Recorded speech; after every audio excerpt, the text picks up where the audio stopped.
Topic of this ecosystem part of it, the nutrient cycling or biogeochemical cycle. Biological organisms are involved, Earth's crust is involved, so there is a biogeochemical cycling. Nutrient cycling is also called as biogeochemical cycling. So there is a cycling process that takes place. So what is meant by standing state? It implies that there are nutrients like carbon, nitrogen, phosphorus, calcium, which are all present in soil at a given time. When you say standing state, the amount of nutrients like carbon, phosphorus, nitrogen, which are present in the soil at a given time, we call that as standing state of a nutrient. Okay? So standing state differs on two major factors, based on the type of ecosystem and seasonal variations. The standing state in a soil differs. Like in one season, nitrogen might be more. In another season, nitrogen might be less. During the spring season, nitrogen will be more because they would have undergone humidification of the litter that has fallen from the trees. But in the autumn season, they might have lesser nitrogen because during spring season, they would have utilized more. So they vary according to seasons also, and also based on types of ecosystem. In a desert ecosystem, the nutrients might be different. From a rainforest ecosystem, it might be completely different. So terrestrial, aquatic ecosystem also, they might vary.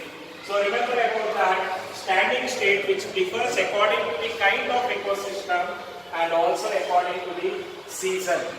The type of season, the standing state of nutrients in a soil varies. So most nutrients, they are never lost. They are never lost from the soil or from the atmosphere. They get recycled time and again indefinitely. Even in the rainwater harvesting, Shivkumar sir had also told the same part. That water is neither we are creating nor destroying it. We are just transforming it into consumable or non-consumable part, potable or non-potable part. So they are never lost, rather they are recycled time and again indefinitely. It has been happening from ages together. The nutrient cycling, what do you mean by that? The movement of nutrient elements through various levels of an ecosystem or components of an ecosystem. Movement of the nutrient elements like carbon, nitrogen, phosphorus through various components of an ecosystem. It can be producer, consumer, decomposer. They are all the components or levels of the ecosystem. So we call that as nutrient cycling. There is a cycling. It involves from abiotic components, biotic components. There is a cycling that is taking place here. So movement of nutrient elements through various components of ecosystem. That components of ecosystem can be producers, consumers. Consumers can be herbivores and carnivores. Then decomposers. We had discussed about detritus food chain and grazing food chain. We'll be knowing more about it from the previous class. So nutrient cycling is of two types. Gaseous cycle and sedimentary cycle. Gaseous cycle, they are involved. Atmosphere is the major reservoir of this gases. So there is a gases which are obtained from the atmosphere which enters into the different components of ecosystem like producers, the herbivores, carnivores. So the nitrogen cycle, carbon cycle are the major examples for this gaseous cycle. Now sedimentary cycle takes place in the Earth's crust. The nutrients are present in the Earth's crust. In the gaseous cycle, where was the reservoir of nutrients? They were present in the atmosphere. But the reservoir in case of sedimentary cycle is Earth's crust. And you have cycles like phosphorus cycle, sulfur cycle. For your syllabus, you have two cycles to study, carbon cycle and phosphorus cycle. Nitrogen cycle we have already studied in the first year portions of mineral nutrients, where we have studied in detail about nitrogen cycle. Okay, the reservoir is there. Why should be a reservoir of nutrients be there? See, whenever in the cycle there is a deficiency or more amount, so this reservoir comes to them. Reservoir meets the deficit which is created due to the imbalance of influx and efflux of these nutrients. Sometimes imbalance is created. More carbon dioxide might be there, more nitrogen might be there, or lesser might be there. So because of influx and efflux of this nutrient components, so the reservoir meets that deficit. Deficit means lesser components. They provide the additional nutrients that is required. So that is why the soil is a reservoir. Earth's crust, what we call it as, is a reservoir. Atmosphere is a reservoir for gases. So remember about that. So reservoir means the deficit. That is the loss or lesser amount of nutrients. They meet that deficit. And why is there a loss? Because of imbalance caused by influx and efflux of nutrient components. It can be carbon, nitrogen or any other component. So that is the purpose of reservoir. So you already know about sedimentary cycle, which are of two types, phosphorus cycle and sulfur cycle. Now what we go for the next is ecosystem. We are going to study carbon cycle as part of the gaseous cycle. So carbon, they exist 49% of dry weight of all the organisms without water is made up of carbon. Carbon is a major nutrient, macronutrient. You have studied even in mineral nutrients and all that. So carbon, 49% of dry weight of, or most of the organisms, they are made up of carbon. Next to water. Water occupies the first pole, major component. Second is carbon, dry weight. Okay. So the global carbon composition is 71% of the global carbon is present in the oceanic reservoir. They are dissolved in the ocean's carbons in various forms. It can be as carbonates, it can be living organisms or non-living components. You find the carbon. Okay. Many times you might have also seen the petroleum deposits are found in oceans. They are also a form of fossilized carbon fuel, isn't it? So the oceans have nearly 71% of the total global carbon is present in oceans. They are dissolved in oceans. That is what you have to remember about. So the carbon dioxide in the atmosphere is a oceanic.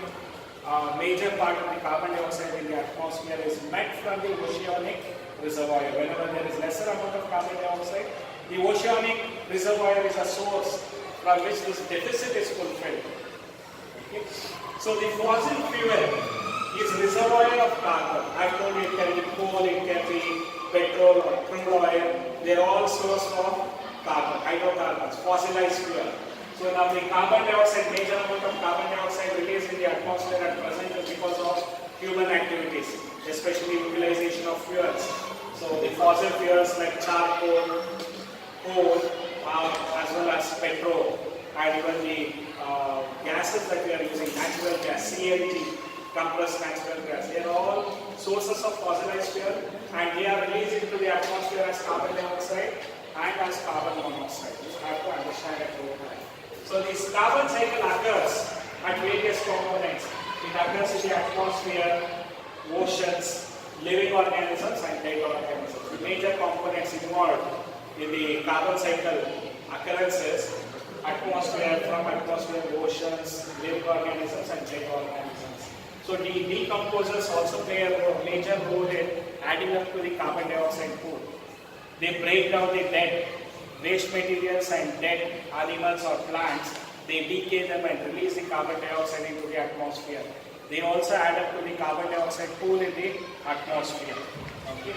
So 4 into 10 to the power of 13 kg of carbon dioxide in the biosphere is due to photosynthesis. So they are taken up by the photosynthesis process. Carbon dioxide is an important raw material. So 4 into 10 to the power of 13, 1 followed by 13 zeros, kgs of carbon dioxide is in the biosphere. It is utilized through the photosynthesis. You have to remember about that. So various animals liberate carbon dioxide through respiration also. That also you have to remember. Carbon dioxide returns to the atmosphere through respiratory activities, which are producers and consumers. So both producers and consumers. Plants also undergo photorespiration. During night time, major part of respiration takes place in plants. Animals also liberate carbon dioxide during respiration. You have to understand about this carbon cycle. Today the carbon cycle has been tackled when we come to global warming and discuss about the greenhouse effect that is formed because of excess accumulation of carbon dioxide in the atmosphere. They form a blanket like. So whatever the sunlight reflects onto the earth is deposited or falls on the earth, it doesn't escape because of this carbon dioxide blanket that is formed. As a result of it, it heats up the earth more than the heat that should be generated through sunlight. If this carbon dioxide layer wasn't there, that heat would have escaped. So this has resulted in the greenhouse effect, which we'll be discussing in the environmental issues topic. Okay? So these are all things that you have to remember regarding the carbon cycle being maintained through various components of the ecosystem. Now the phosphorus cycle, if you look into, phosphorus is majorly found in our bones, teeth, shells of animals. They all require phosphorus. For us, phosphates, they are found in our nucleic acids, our membrane, cell membrane, fluid mosaic model of plasma membrane, you know about that. Biphospholipid layer, phosphates are there. Nucleotides, it is nucleoside plus phosphate group. Phosphorus is very important there. Nucleic acid has phosphorus. Biological membranes have phosphorus. So a lot of elements, they are made up of phosphorus. Our bones, shells, teeth, they are all made up of phosphorus. Where is this phosphorus coming from? See, they are not through atmosphere, it is not coming from, it is coming from the Earth's crust. Minerals, rock minerals in the Earth's crust, they are having phosphorus in the form of phosphates. It can be as calcium phosphate, sodium phosphate. When water flows through them, phosphates are liberated. These phosphates, which are liberated, are absorbed by the plants, producers, through the roots, and they are utilized by the plants. From the plants, herbivores consume it. From the herbivores, carnivores consume it. When they are decaying them, the decomposers get a source of it. So if you look into the schematic representation, the phosphates are present in the rock minerals. The phosphates are taken up by the soil solution first they enter into.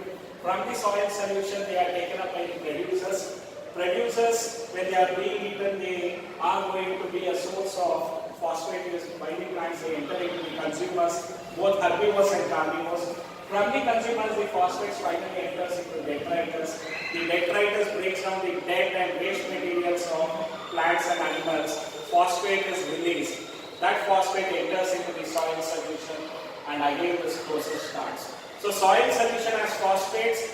One is from rock minerals, another is from the decomposition of dead remnants of plants and animals, as well as from waste materials of plants and animals.